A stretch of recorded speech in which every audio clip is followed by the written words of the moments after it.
Good morning and welcome to Stoichiometry. I'm going to do several different problems today, but one of them that I'm going to do, if you already understand this, it's not the limiting reactant one. If you already understand stoichiometry in general, then you can probably scroll ahead. There's going to be a point where we're going to do a limiting reactant problem as well. But I'm going to start from the very beginning, and stoichiometry is the mathematics of a balanced chemical equation, basically. And there are three different easy types that we've done in class.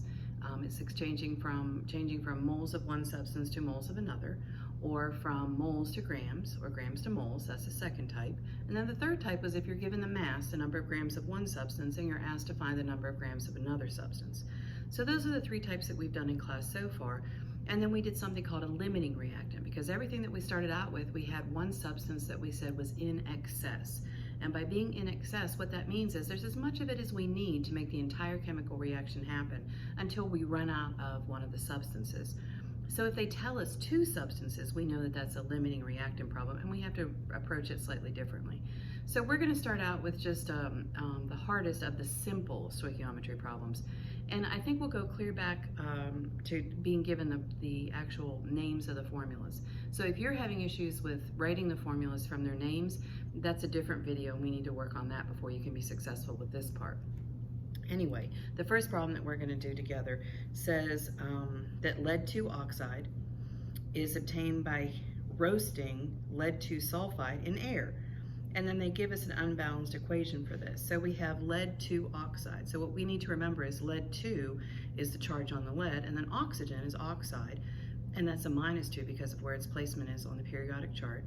And so lead 2 oxide is PbO. And they're saying that this is roasting in air.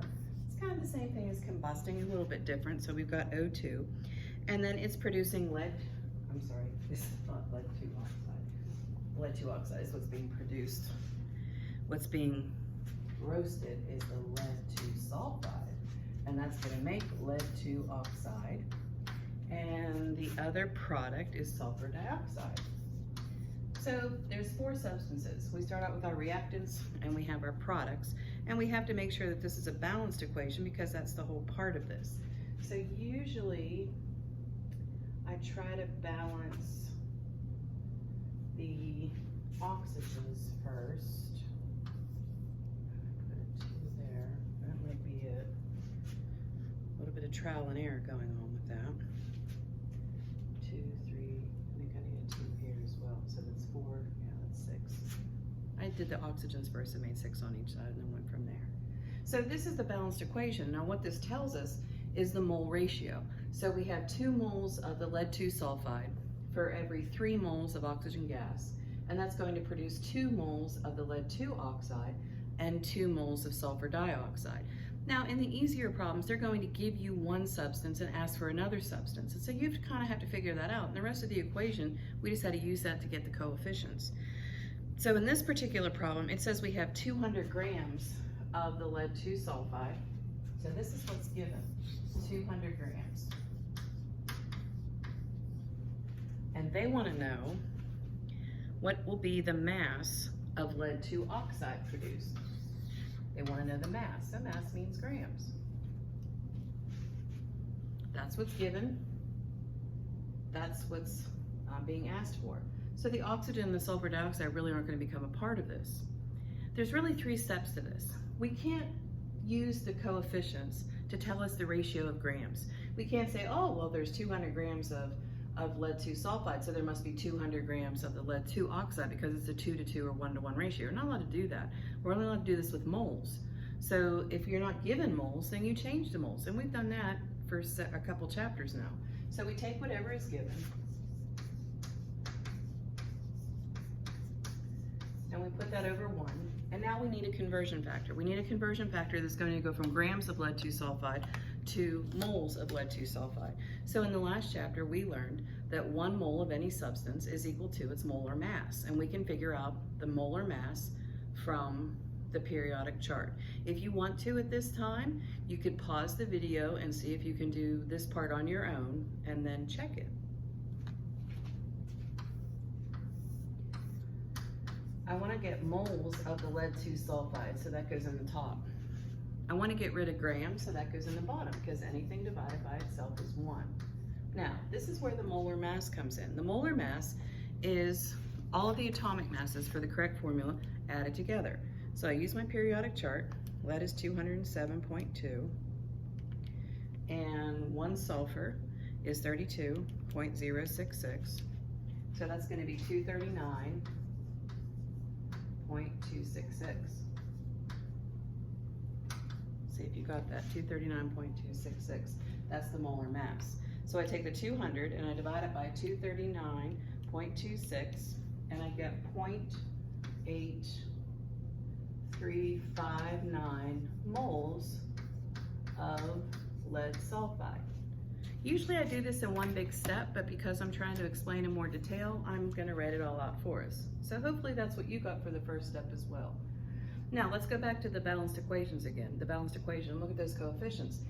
There's a 2-to-2 ratio between those two substances as far as the moles go, which is a 1-to-1 ratio.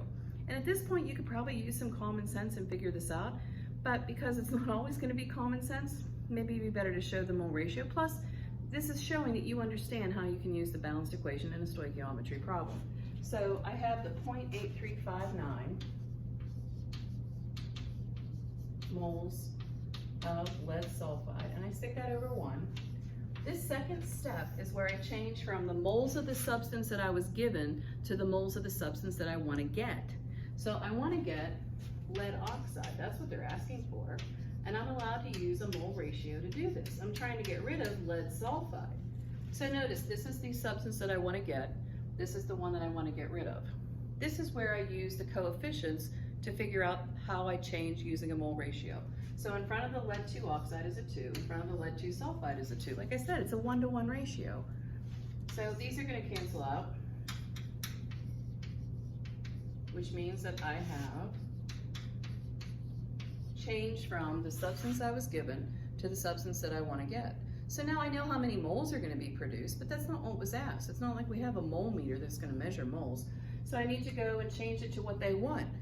If they wanted molecules, I could do this at this point. I could put this over 1 and use my Avogadro's number and be fine. But no, that's not what they asked for. They want to know the number of grams.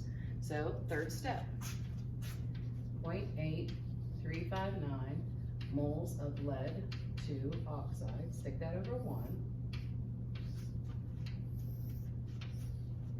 I'm basically going to do in the third step what I did in the first step, just for a different substance, and I'm going to use the conversion factor differently, because now instead of going from grams to moles, I'm going from moles to grams. Up here, the grams canceled out, giving me the moles here. I'm doing the opposite in the third step. Once again, if you want to pause the video and see if you can do that on your own, that might be a good idea. I want grams of lead 2 oxide in the top, so I put that in the top of my conversion factor. I'm trying to get rid of moles, so that goes in the bottom. And this is where I use my equation from the last chapter. 1 mole of any substance is equal to its molar mass. To find the molar mass of the lead 2 oxide, I once again use my periodic chart, and I add together 1 lead and 1 oxygen, and I get 223.199. And the moles will cancel out in the conversion, and this is going to tell me the number of grams, 187 grams. So if I start out with 200 grams of the lead 2 sulfide and I cook it, I roast it, I think is what it said in the problem, I will end up with 187 grams of the lead 2 oxide. So that's how you do a grams to grams stoichiometry problem. You need to be able to understand this before you can do the limiting reactant. At this point, I'm going to start the limiting reactant problem. So let me erase the board.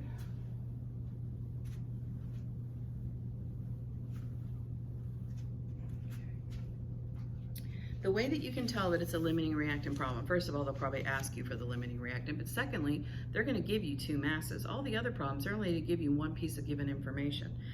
So in this one, it says hydrofluoric acid cannot be stored in a glass container because hydrofluoric acid reacts with silicon dioxide, which is in glass, to produce hexafluorosilicic acid. All of this is background information to help you pull out the information you need for the balanced equation, which they've luckily given you in this problem in your book.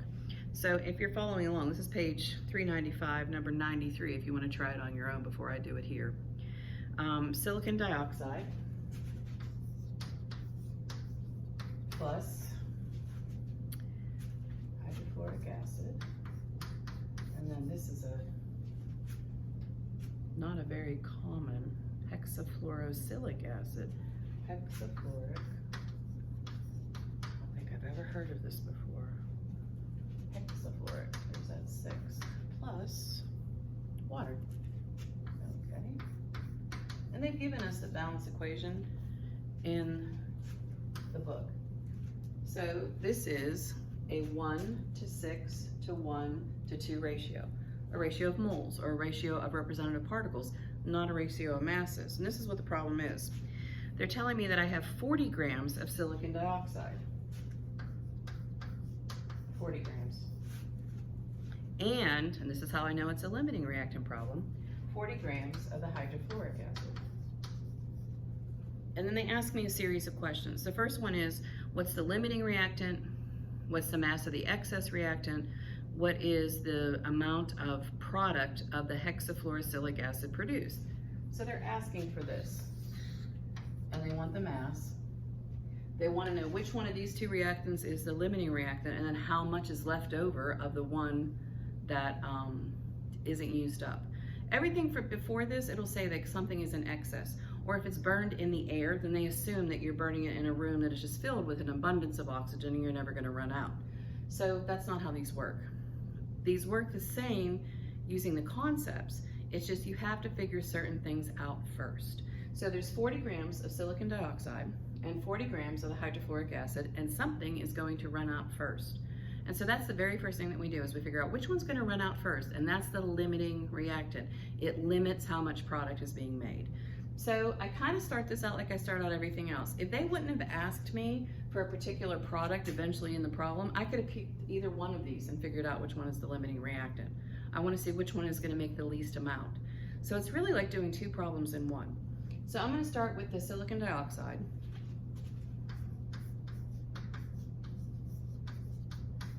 And I'm going to change this to moles, because I'm going to see if I have 40 grams of silicon dioxide, and I'm going to pretend that I have an abundance of the hydrofluoric acid.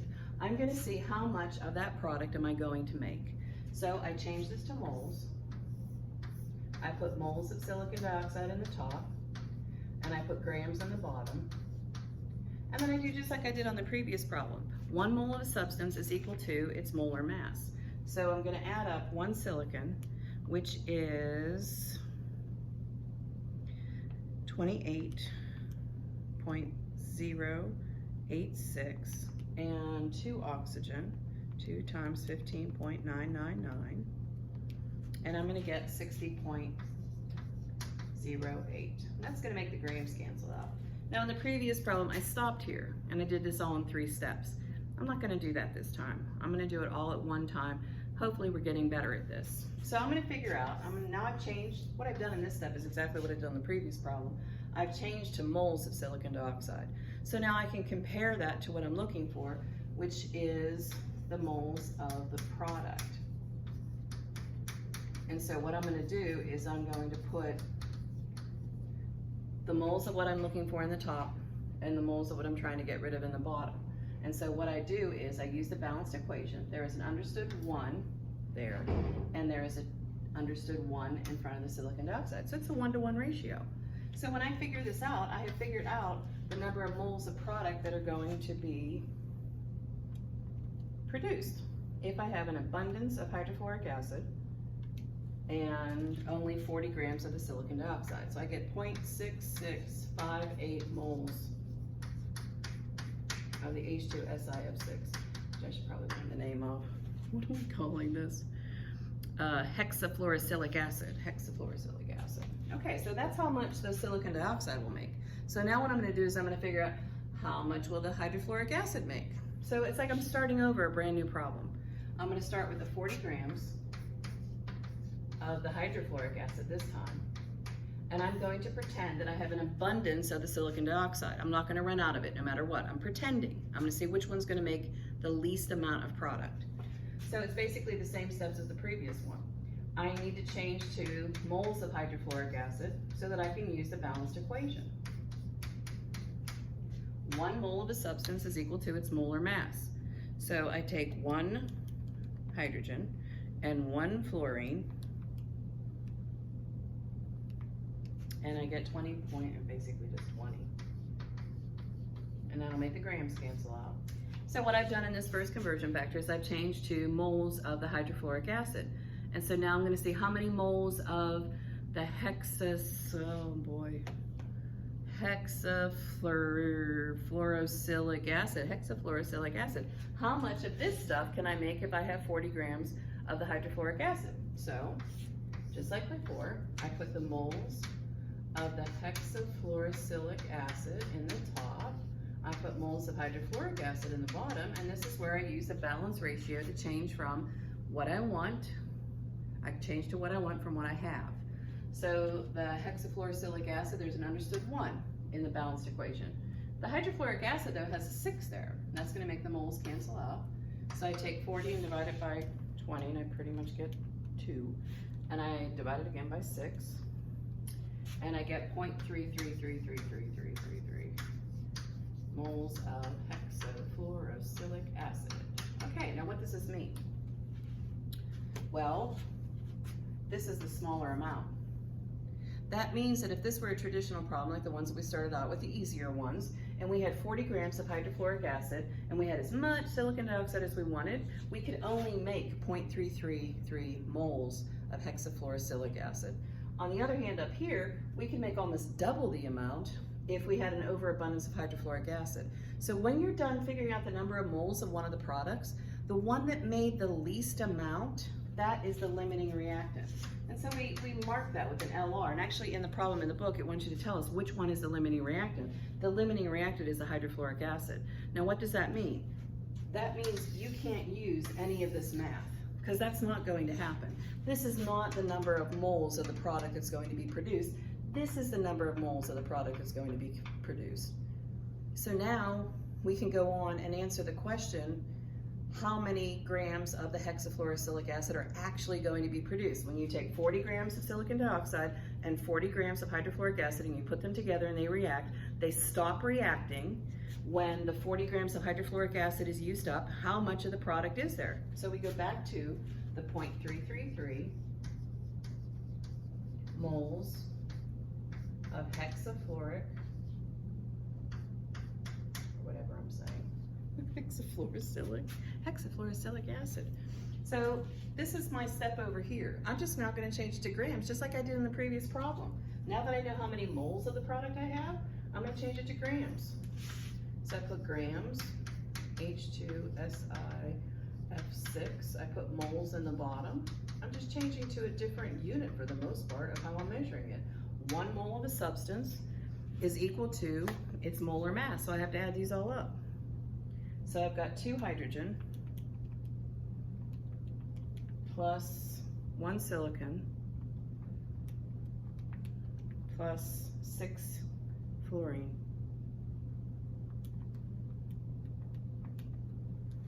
It's 144.09. And that'll change from moles to grams, which is what they asked for. Got 48 grams.